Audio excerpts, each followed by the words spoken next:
नमस्कार, मैं हूं आपके साथ मयंक। आज 23 तारीख है और इस वक्त की सबसे बड़ी खबर, एक बार फिर ईरान और अमेरिका के बीच सारी रात हमले जारी रहे हैं और अमेरिका की तरफ से बड़े हमले किए गए हैं ईरान पर और ईरान ने भी इसका करारा जवाब दिया है। देखिए, अगर अमेरिका के हमलों की बात करें, जो पिछले 12 घंटे के अंदर सबसे बड़ी बमबारी हुई है वो बेबहान में हुई है, जहां पर वेपन डिपो को तबाह किया गया और बेबहान में बीती रात भी हमले किए गए।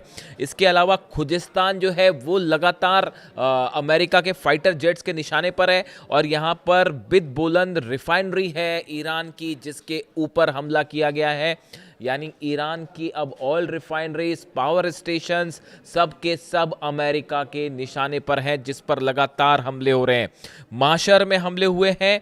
इसके अलावा ईरान के जोखिर मिसाइल प्लांट पर B-1 बॉम्बर से हमले किए गए हैं। देखिए, ईरान के करीब बताया जा रहा है कि 17 से 18 लोकेशंस ऐसी हैं जिसमें बीती रात बमबारी की गई है और ये लगातार सिलसिला जारी है। देखिए, पहले जो हमले अमेरिका की तरफ से हो रहे थे वो हॉर्मूज के आसपास निशाना टारगेट ज़्यादा था, शायद हॉर्मूज को अलग करने की कोशिश थी, ईरान के जो ट्रांसपोर्टेशन है उसको रोकने की कोशिश थी। लेकिन अब जो है अमेरिका के हमलों के नेचर में बदलाव हुआ है और अब जो हमले हो रहे हैं वो ईरान की ऑयल रिफाइनरीज पर हो रहे हैं, इंफ्रास्ट्रक्चर पर हो रहे हैं और सबसे बड़ी बात, एटॉमिक ठिकानों पर भी हमले हो रहे हैं। बुशर पर एक बार फिर हमले हुए हैं। हमने देखा जिस तरह से पिछले कुछ दिनों के अंदर ईरान के न्यूक्लियर स्टेशंस को निशाना बनाया गया, उसके बाद ईरान की तरफ से भी ज़बरदस्त एक्शन देखने को मिल रहा है।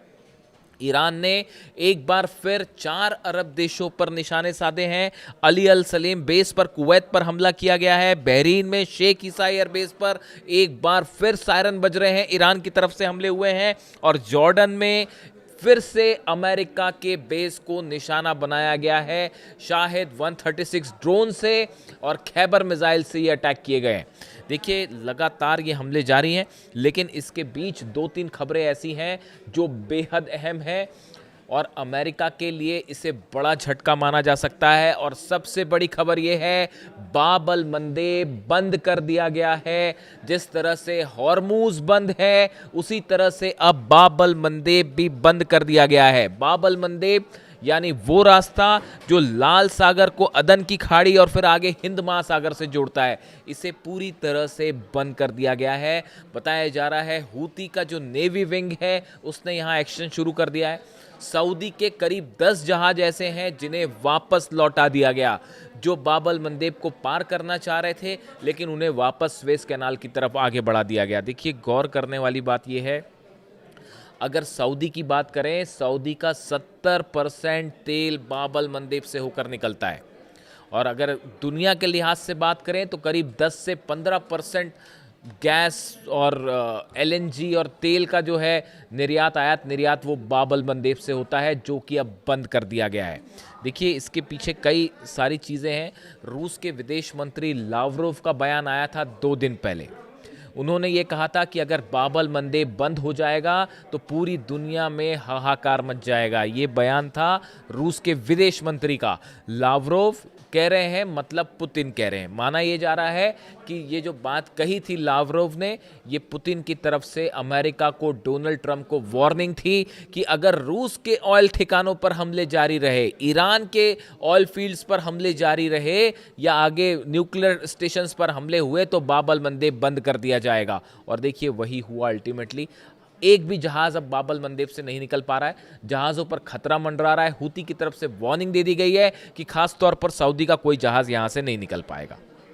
ऐसे में लाल सागर से अरब सागर जाने का जो रास्ता है जिससे जहाज़ निकलते हैं वो अब बंद हो चुका है। इसका नतीजा क्या होगा आप अंदाज़ लगा सकते हैं। हॉर्मूज बंद होने की वजह से पूरी दुनिया में हाहाकार मच गया था। ऑयल हो, गैस हो, अब बाब अल मंदेब भी बंद है। यानी 22% के करीब हॉर्मूज से जो ऑयल निकलता है वो बंद, 12 से 15% बाब अल मंदेब से निकलता है वो बंद। अगर ये कंटिन्यू हो गया कुछ दिनों तक, ये लॉकडाउन, तो आगे क्या स्थिति होगी इसका अंदाज़ आप लगाइए। यानी ये एक बड़ा दांव है जो ईरान ने, रूस ने चल दिया है, हूती ने चल दिया है अमेरिका और सऊदी के खिलाफ। इसी बीच देखिए, 2-3 अहम खबरें हैं, बेहद अहम खबर। ईरान की तरफ से एक बड़ी वार्निंग आई है, बड़ी चेतावनी आई है। ईरान ने ये ऐलान कर दिया है कि अब आने वाले दिनों में अमेरिका और इजराइल के जो कमांडर्स हैं, मिलिट्री कमांडर्स हैं, जिनके हाथ में कमान है, जो हमले के पीछे शामिल होते हैं, इनको निशाना बनाया जाएगा, इनके घरों को टारगेट किया जाएगा, नेताओं को टारगेट किया जाएगा। क्या ये धमकी नेतन्याहू के लिए है? क्या ये धमकी कार्ड्स के लिए है? क्या ये धमकी उन नेताओं के लिए है जो अमेरिका के हैं और इस पूरी जंग में शामिल हैं? देखिए, ये बहुत बड़ा ये इशारा कर रहा है इस ओर कि बड़े कोवर्ट ऑपरेशन शुरू हो सकते हैं, यानी हत्याओं का एक ऐसा दौर शुरू हो सकता है, सिलसिला शुरू हो सकता है जो शायद पूरी दुनिया को हिला कर रख दे। अगर अगले कुछ दिनों में, देखिए आज 48 घंटे ऑलमोस्ट पूरे हो गए हैं, जो जानकारी है खुफिया एजेंसीज की तरफ से, ईरान की तरफ से वार्निंग दी गई थी अमेरिका को कि 72 घंटे के अंदर हमले बंद कर दीजिए वरना ऑल आउट वॉर होगी। इसमें से 2 दिन निकल चुके हैं, 48 घंटे निकल चुके हैं, सिर्फ 24 घंटे और बचते हैं। और इस बीच ये वार्निंग आई है कि टारगेट किलिंग जो होती है, कोवर्ट ऑपरेशंस जिसमें नेताओं को निशाना बनाया जाता है, ये अपने आप में बेहद बड़ा और बड़ी वार्निंग है जो ईरान की तरफ से दी गई है। इसके अलावा देखिए 2 खबरें और हैं जो पूरे मिडिल ईस्ट का समीकरण बदल के रख सकती हैं, जिसकी बहुत ज़्यादा चर्चा थी।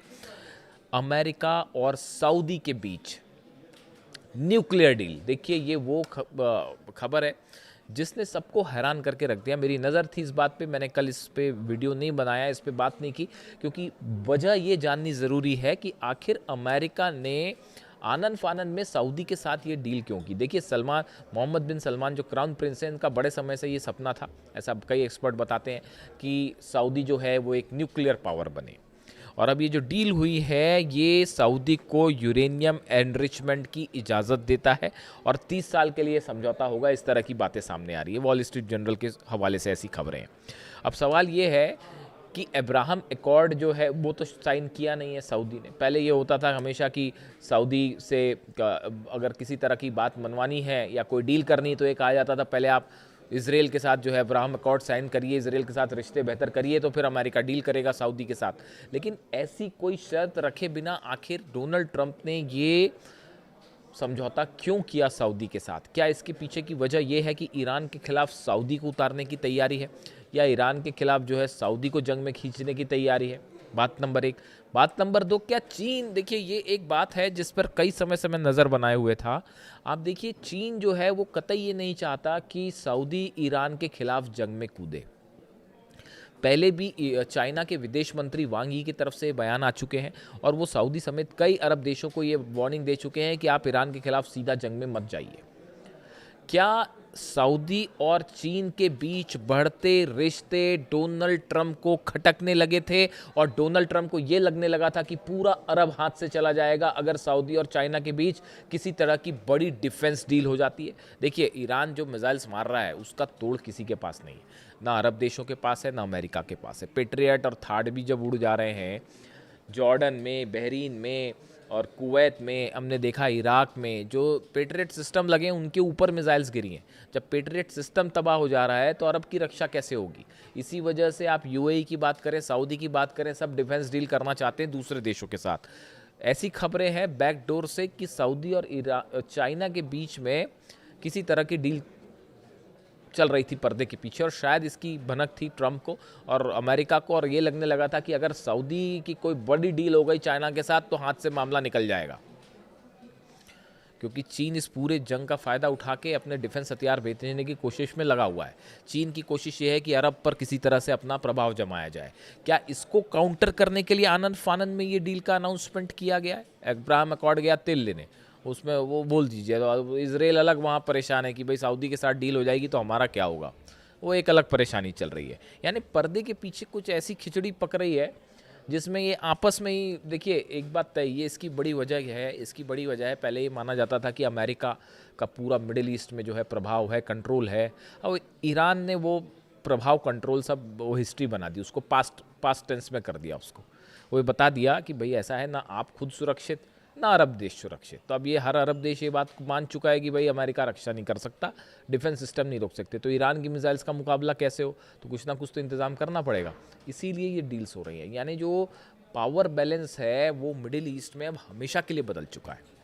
दो चार चीज़ें बड़ी साफ़ है। देखिए जो हमले हो रहे हैं अमेरिका की तरफ से B-1 बॉम्बर से जो हमले किए गए बीती रात, ये बड़ी स्ट्राइक्स हैं, इसमें कोई शक नहीं है।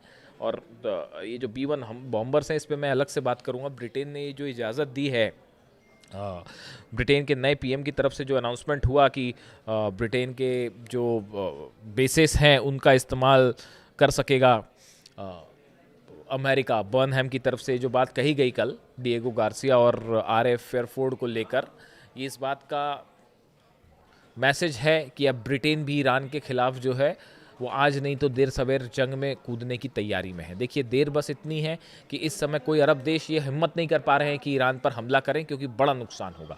डिफेंस स्थिति है नहीं मजबूत और ईरान की मिसाइल्स कोई रोक नहीं पा रहा। वो 5 मैक से 11 मैक की स्पीड पर जब मिसाइल गिर रही है, आवाज़ से 5 से 11 गुना स्पीड ज़्यादा हो, तो मिसाइल्स को कोई क्या रोक पाएगा। तो वहाँ पर हालात ये हैं। देखिए जॉर्डन में अभी भी, मैं उसको बार बार आगे खींच रहा हूँ इस बात को पिछले 3 वीडियो से अभी भी ये बात साफ नहीं हुई है कि जॉर्डन के जो बैरक्स पर बंकर्स पे हमले हुए हैं उसमें अमेरिका की कितनी कैजुअल्टी हुई है और कितने जहाज़ तबाह हुए हैं। देखिए ये आंकड़े जो है जहाज़ तबाह होने के कुछ समय बाद निकल के आते हैं, और जो अभी जानकारियाँ आई हैं, ईरान की कई मिसाइल्स हैं, ख़ास तौर पर Sejal missile, zigzag missile, dancing missile कहते हैं, वो गिरी हैं जॉर्डन के ऊपर और वहाँ पर बेसिस पे बड़ा नुकसान हुआ है। और उससे कितने जेट तबाह हुए हैं आंकड़ा निकल कर सामने आएगा। इसीलिए पुतिन कह रहे थे, पुतिन की तरफ से एक बयान आया अभी 2 दिन पहले की बात है कि ईरान की जो जिगजैग मिसाइल है, सजिल मिसाइल है, इसका मुकाबला करने में अमेरिका का डिफेंस सिस्टम पूरी तरह से फेल है। ये पुतिन कह रहे हैं।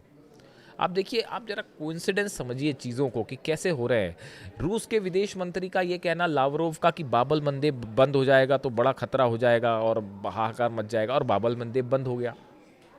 समझ रहे हो आप पर्दे के पीछे कैसे सीन होते हैं और कैसे वार्निंग दी जाती है शब्दों में। वार्निंग रशिया से थी अमेरिका के लिए और बाबल मंदेब बंद है साहब। दूसरी चीज़, पुतिन कह रहे हैं कि ये आपका डिफेंस रोक नहीं पाएगा सेजिल मिसाइल्स को और जिगजैग मिसाइल को, और उसने जो है जॉर्डन में, बहरीन में, कुवैत में धुआं कर रखा है ये जो जिगजैग मिसाइल है। जो पुतिन अचानक बात करते हैं मिसाइल्स की और हमले होने शुरू हो जाते हैं। आप समझ रहे हैं कोइंसिडेंस। अब मनीला में मुलाकात हो रही है लावरोव की और मार्को रूबियो की, रूस के विदेश मंत्री और अमेरिका के विदेश मंत्री, मनीला में जो है इनकी मुलाकात होनी है। अब वहाँ पर क्या बात होती है इस पर नज़र रहेगी कि क्या किसी तरह की कोई ऐसी संभावना खोजी जा रही है। देखिए ईरान, एक बात समझिए आप इस बात को, ईरान और अमेरिका के बीच जो ये जंग है, ये जंग का सॉल्यूशन तभी हो सकता है जब पुतिन और जिनपिंग इसके लिए तैयार हो जाए। जब तक पुतिन और जिनपिंग इसके लिए तैयार, ईरान मार रहा है और जम के मार रहा है साहब, वो आप उसकी चिंता मत करिए। ईरान का सीन ऐसा है कि जितने अटैक्स अमेरिका ने किए हैं उससे बढ़ के भारी अटैक्स हो रहे हैं और बड़ा नुकसान हो रहा है अमेरिका को। ईरान को भी नुकसान है। कई मेरे दर्शक पूछते हैं आप ईरान का नुकसान। देखिए ईरान के नुकसान की तो खबरें आपको हर जगह मिल जाएंगी। आप जब मीडिया सर्च करें तो आप देखिए सब तरफ आपको खबरें मिल जाएंगी ईरान में, क्योंकि ईरान छुपाता नहीं है इस बात को, बता देता है कि भैया हमारे 7 ब्रिज तबाह कर दिए गए पिछले 72 घंटे के अंदर। ईरान के 7 ब्रिज तबाह हैं, तो बता दे रहा है भैया हमारे इन ब्रिजेस पर हमला हुआ है। अमेरिका और इजराइल की तरफ से ये खबरें निकालना एक चुनौती होती है, इसलिए हम कोशिश करते हैं कि वहाँ से वो चीज़ आपके सामने रखें जो आप नहीं जान रहे हैं। उसके पीछे कोई बायसनेस वाली बात नहीं है, हमारे काम है आप तक न्यूट्रल होकर खबरें पहुँचाना। अब देखिए ये जो है मुलाकात जो होनी है, The Russian foreign minister says he will meet the US Secretary of State in the Philippines capital for talks set for focus on the wars in Ukraine and in the Gulf region. अब ये Lavrov और Rubio के बीच में जो बात होगी वो ये तय करेगी कि ये जंग की स्थिति आगे कहाँ जा रही है। इंटरनेशनल रिलेशंस और जंग मामले इस तरफ से बढ़ते हैं आगे, लेकिन फ़िलहाल हालात ये है कि जो नुकसान हो रखा है कुवैत में, बहरीन में, जॉर्डन में और यूएई पे भी बीच बीच में जो है वो मिसाइल गिर जा रही है और कहीं पे जो है ड्रोन अटैक हो जा रहा है। फुजेरा पर एक बार फिर से ड्रोन अटैक हो गया है। तो ऐसे हालात में इंफ्रास्ट्रक्चर पूरा मिडिल ईस्ट का खतरे में है इस समय, खासकर अरब देशों का, और ईरान पड़ रहा है भारी। ब्रिटेन की एंट्री हो चुकी है, अलग से बात करेंगे ब्रिटेन की एंट्री के क्या मायने हैं। और फिलहाल बाबल मंदेब बंद है। बाबल मंदेब बंद होने का मतलब है 10 जहाज़ तो सऊदी के वापस लौट गए, बाकी जहाज़ वहाँ से गुजरने की हिम्मत नहीं कर पा रहे कि भाई जो है कोई स्ट्राइक हो गई तो क्या होगा, कौन बचाने आएगा। तो रेड सी और अरब सागर वाला कनेक्शन है वो भी ख़त्म हो रखा है ऐसे में। और हूती कह रहे हैं कि हम सऊदी जहाज़ नहीं जाने देंगे, वो मैरी टाइम ब्लॉकेड वाली स्थिति, यानी हॉर्मुज़ भी बंद है, बाबल मंदेब भी बंद है। पुतिन लगातार वार्निंग दिए जा रहे हैं, ब्रिटेन की एंट्री हो चुकी है। खबर यह है कि नेतन्याहू जो है वो स्ट्राइक के लिए तैयार बैठे हैं। यानी हालात, इसीलिए कल मैंने कहा था कि मामला जो है वो कहीं वर्ल्ड वॉर की तरफ ना बढ़ जाए और हालात बिगड़ ना जाए। लेकिन इस मीटिंग पर नज़र है, रूबियो और लैवरोव की मीटिंग के बाद क्या निकल के आता है वो ये तय करेगा जंग किस तरफ जा रही है। लेकिन फिलहाल ईरान की तरफ से बड़े हमले हैं और सबसे खतरनाक मिसाइल्स का इस्तेमाल होना शुरू हो गया है। जो भी अपडेट होगा अब तक पहुँचाऊँगा। Thank you so much.